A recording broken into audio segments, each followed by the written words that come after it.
Bonjour, bien-aimé, je suis bien le révérend pasteur Jean-James Koundou de l'église internationale du Christ, International Church of Christ, la maison de la prospérité, House of Prosperity.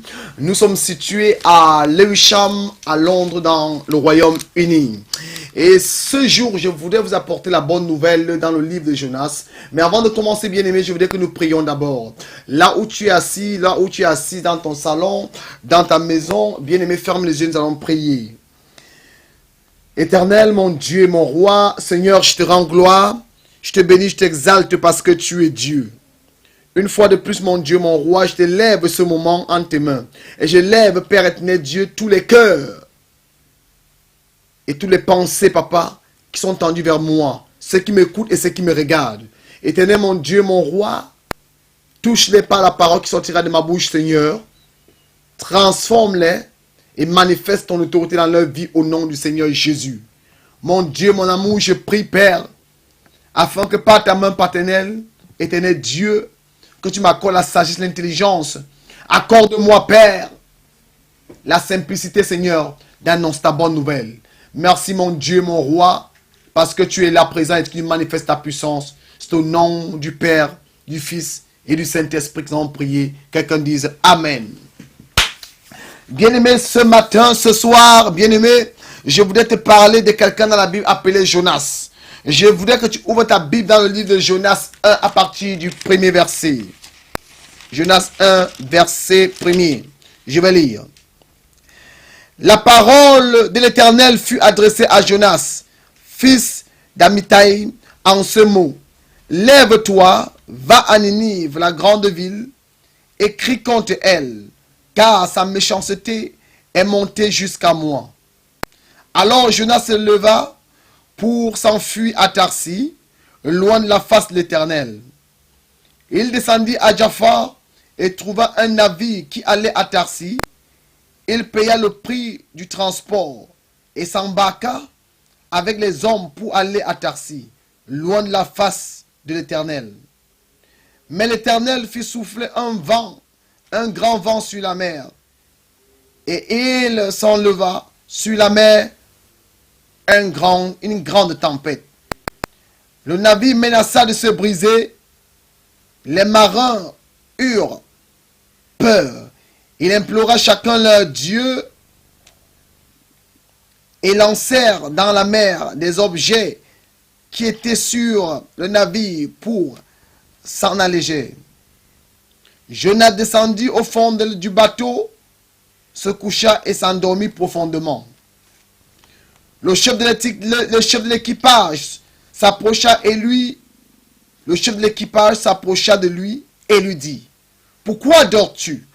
Lève-toi, invoque ton Dieu. Peut-être que ce Dieu se modérera à notre égard et nous ne périrons pas. » Et ils se dirent l'un à l'autre, « Venons et tirons au sort pour connaître celui qui nous attire ce malheur. »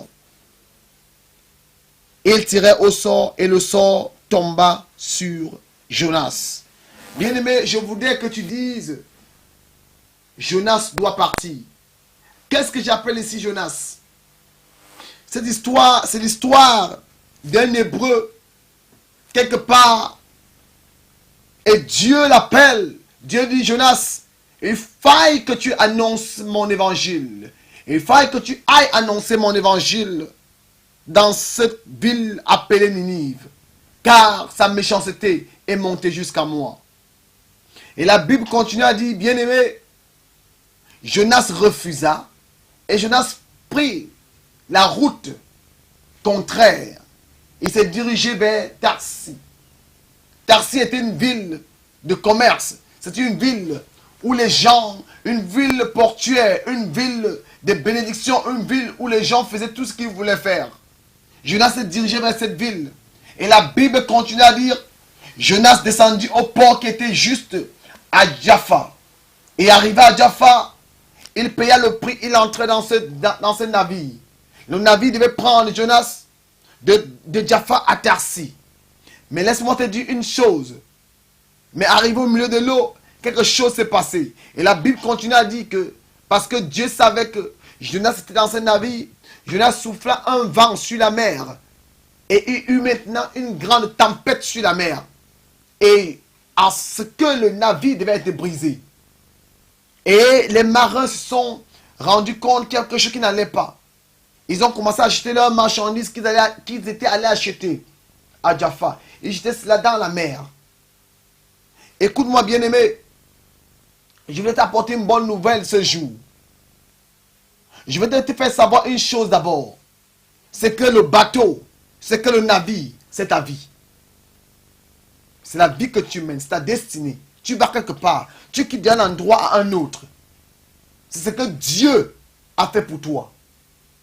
Mais alors, quelque chose est entré dans ta vie. Un Jonas. Je ne sais pas que le Jonas qui entre dans ta vie. Ce navire avait l'habitude d'y faire le trajet. Tarsi pour Jaffa, Jaffa pour Tarsi, Tarsi pour Jaffa, Jaffa pour Tarsi. Ce n'était pas une fois, ce n'était pas deux fois, ce n'était pas trois fois. Ce navire avait l'habitude de le faire.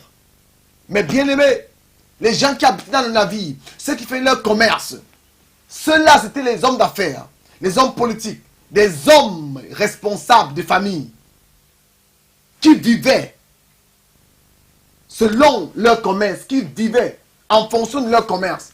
Mais un jour, un homme est entré dans leur bateau. Il n'avait pas l'habitude d'y aller, cet homme de Jonas. Parce qu'il fuyait l'Éternel, qui se retrouvait dans ce bateau. Et la Bible dit, à cause de Jonas dans le bateau, quelque chose s'est passé. À cause de Jonas dans le bateau, la Bible dit, Dieu a soufflé un vent sur la mer. Et la mer se levait contre le bateau. Et pendant que je priais devant Seigneur, mais qu'est-ce que cela veut dire? Dieu me dit, mon fils, le bateau, c'est ta destinée. Le bateau, c'est ta destinée. Et la mer, c'est un courant de vie. Le bateau quitte de Jaffa pour Tarsi. Ta vie quitte d'un point à un autre. Et c'est en fait ce que Dieu a prédestiné pour toi. Tu dois quitter de X à Z en passant par des points Y et autres pour arriver à Z. Mais parfois, arrivé à un moment donné, bien aimé, des choses s'introduisent dans notre vie. C'était le cas de ce bateau. Ce bateau n'avait pas prédestiné mettre Jonas à l'intérieur. Mais Jonas entrait parce qu'il a payé son argent.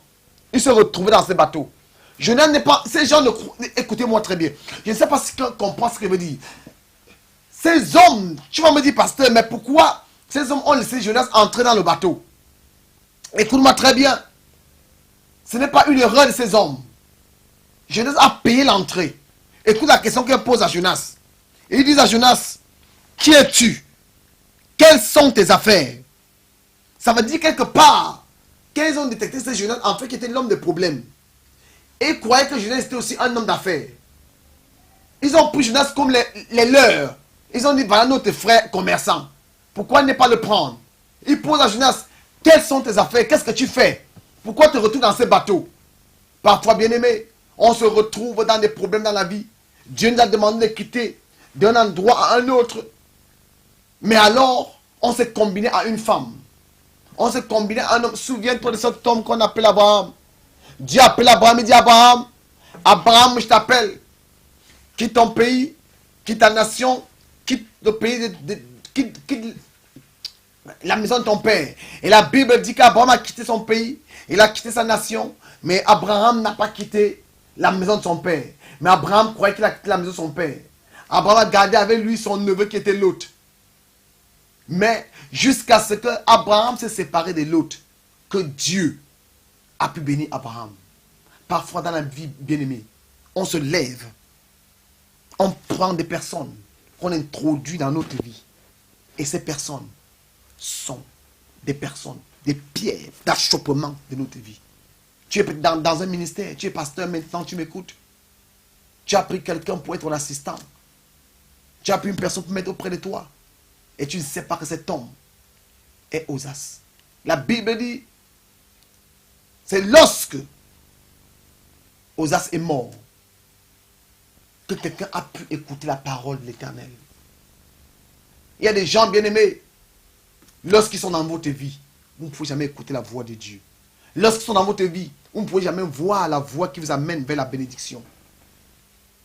Lorsqu'ils sont dans votre vie, vous ne pouvez rien comprendre l'Éternel. Il y a des gens, des femmes, lorsque vous êtes en connexion avec eux, votre vie descend seulement.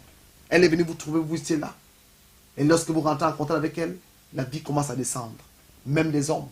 Lorsque tu rentres en contact avec lui, ta vie commence à descendre. Depuis que je suis en contact avec cet homme, je tombe constamment malade. Depuis que je suis en contact avec cette femme, je tombe constamment malade. Ça, c'est ton Jonas. Fais beaucoup attention. Jonas s'est retrouvé dans le bateau de cet homme. Dans le bateau de ces gens. Jonas n'était pas prédestiné à être dans ce bateau. Non! Ce n'était pas le cas de Jonas. Ce bateau n'était pas fait pour Jonas. Mais Jonas s'est retrouvé dans ce bateau. Ce bateau bien-aimé représente ta vie.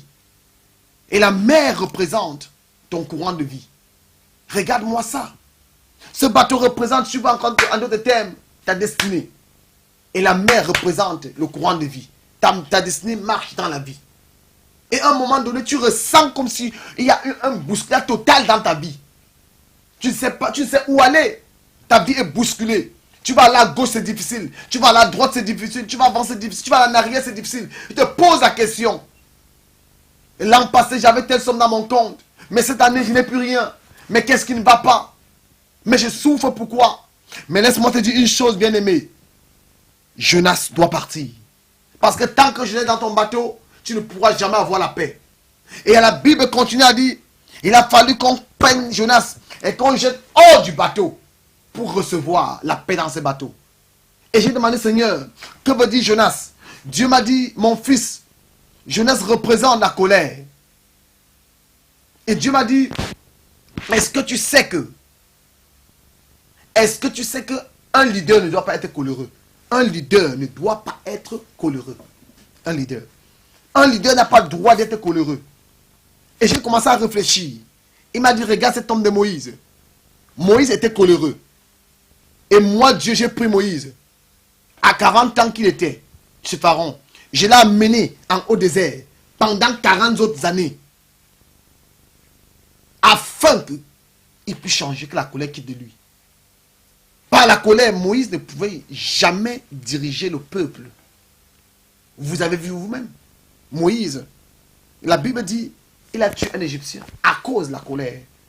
Et lorsqu'il est rentré au désert, pendant 40 ans, et lorsqu'il est revenu bien aimé, même parler, Moïse ne pouvait pas parler. Moïse avait un cœur déjà posé. Parce que Dieu l'avait formé, Dieu l'avait moulé, Dieu lui avait donné une forme que Dieu voulait de lui. Je sais peut-être que c'est ton cas ce jour. La colère, c'est ton problème. Lorsque tu t'énerves, tu peux casser tout ce qui est autour de toi. Lorsque tu t'énerves, tu peux tuer quelqu'un. Lorsque tu t'énerves, tu peux détruire toute une maison. Mais j'ai une bonne nouvelle pour toi. C'est cette colère. C'est Jonas. Ça dort dans ta vie. Ça dort. Tu vas dans les délivrances, tu vas dans les nuits de prière, on prie pour toi, rien ne se passe. Oh Seigneur, délivre-moi. Oh Seigneur, sauve-moi. Mais tu oublies une chose. C'est que Jonas est en toi. Tu accuses les gens. Tu accuses tes frères. Tu accuses tes soeurs. Tu accuses tes oncles au village. Ce sont eux qui m'ont fait ceci. J'étais l'esprit. Non. L'esprit, c'est la colère qui est en toi. Cette colère qui t'empêche de marier. Chaque homme que tu rencontres, juste un petit problème. La colère monte. C'est gâté. À cause de la colère. À cause de ton comportement. Tu ne peux pas. Personne ne peut te supporter. Aucun homme, aucune femme ne peut te supporter. Parce que tu es coléreux. Parce que tu es coléreuse. Change cette colère en toi. Prie Dieu que Dieu ôte cette colère en toi. Que ce Jonas s'éloigne complètement de ta vie au nom de Jésus. La colère peut être l'insoumission. L'insoumission, bien aimé. L'insoumission. Tu n'es pas soumise. Quand ton mari veut parler, tu es au-dessus de lui. Tout ce que tu fais, on doit comprendre ce que tu dis. La Bible dit, dans le livre d'Éphésiens, femmes, soyez soumises à vos maris. Sois soumise à ton mari. Aime ton mari. Sois soumise à lui.